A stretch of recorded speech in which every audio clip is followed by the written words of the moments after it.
और अब बात उन बांग्लादेशी एजेंटों की जो हिंदुस्तान में घुसपैठ करके हमारी सुरक्षा के लिए खतरा पैदा कर रहे हैं। लेकिन यूनुस के इन मोहरों की अब खैर नहीं, क्योंकि एक एक बांग्लादेशी को पकड़ने का अभियान जारी है।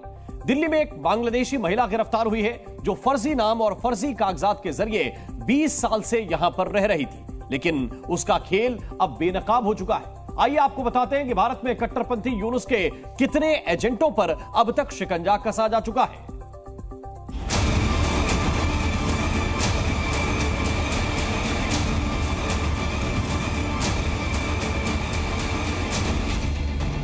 दिल्ली पुलिस की गिरफ्त में आई ये महिला घुसपैठ करके भारत आई और पिछले 20 साल से रहकर भारत के गरीबों का हक छीन रही थी। वैसे इसे इलाके में लोग स्वीटी नाम से जानते हैं, लेकिन इसका असली नाम है जोहरा खातून। दिल्ली के पहाड़गंज इलाके में जोहरा बीते 20 सालों से नाम और पहचान छिपा कर रह रही थी। मतलब इसने न सिर्फ भारत में घुसपैठ की, बल्कि मुसलमान नाम भी बदल लिया ताकि किसी को शक न हो। लेकिन इसका एक खेल अब पकड़ा जा चुका है। ये खुद अब शिकंजे में है। दिल्ली में एक एक घुसपैठिए की तलाश की जा रही है। जोहरा खातून कितनी शातिर है, इसका अंदाजा इसके पास मिले दस्तावेज देखकर हो जाएगा। इसने न सिर्फ आधार कार्ड बनवा लिया, इसने बैंकों में खाते भी खुलवा लिए थे। इतना ही नहीं, इसने उसी फर्जी दस्तावेज के आधार पर फर्जी पासपोर्ट भी बनवा लिया था। ये दूसरे घुसपैठियों को भी फर्जी आधार कार्ड दिलवाती थी। इसके पास से कई आधार कार्ड भी मिले हैं। इसके पास से 500 रुपए के नोटों की कई गड्डियां मिली हैं। अवैध बांग्लादेशियों के खिलाफ चल रही स्पेशल ड्राइव के दौरान जब दिल्ली पुलिस ने पहाड़गंज के एक घर में छापा मारा तो यूनुस की लेडी एजेंट पकड़ में आई। इसके साथ इसकी बेटी और एक नाबालिग को भी गिरफ्तार किया है।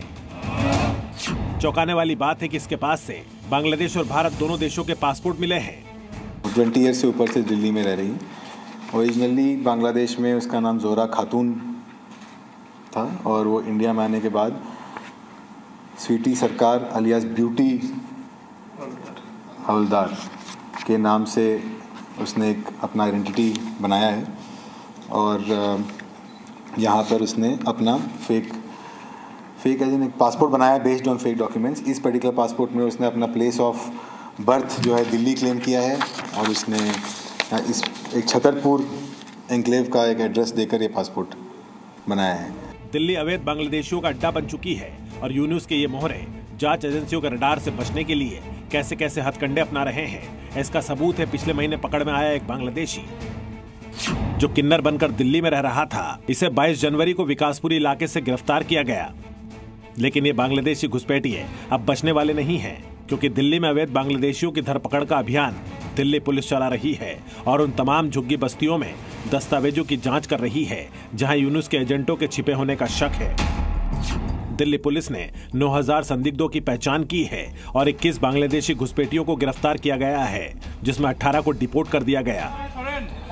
जब से बांग्लादेश में कट्टरपंथी सरकार आई है, उसके बाद से बांग्लादेशियों को भारत से भगाने की मांग जोर शोर से उठ रही है। अब तो देश का मुसलमान भी बोल रहा है कि बांग्लादेशी घुसपैठियों भारत छोड़ो। सिर्फ दिल्ली ही नहीं, असम से लेकर महाराष्ट्र तक अवैध रूप से भारत में घुसे बांग्लादेशियों को ढूंढा जा रहा है, गली गली से पकड़ा जा रहा है। भारत सरकार का इरादा बिल्कुल क्लियर है, इन्हें बांग्लादेश डिपोर्ट करना है। बांग्लादेश की मोहम्मद यूनुस सरकार हिंदू अल्पसंख्यकों के जिस नरसंहार में जुटी है, उसके खिलाफ भारत से बांग्लादेशी घुसपैठियों की कार्रवाई बदले की कार्रवाई नहीं है, बल्कि देश को दीमक की तरह चाट रहे इन घुसपैठियों से देश की इकोनॉमी की रक्षा करना है। ब्यूरो रिपोर्ट, जी मीडिया।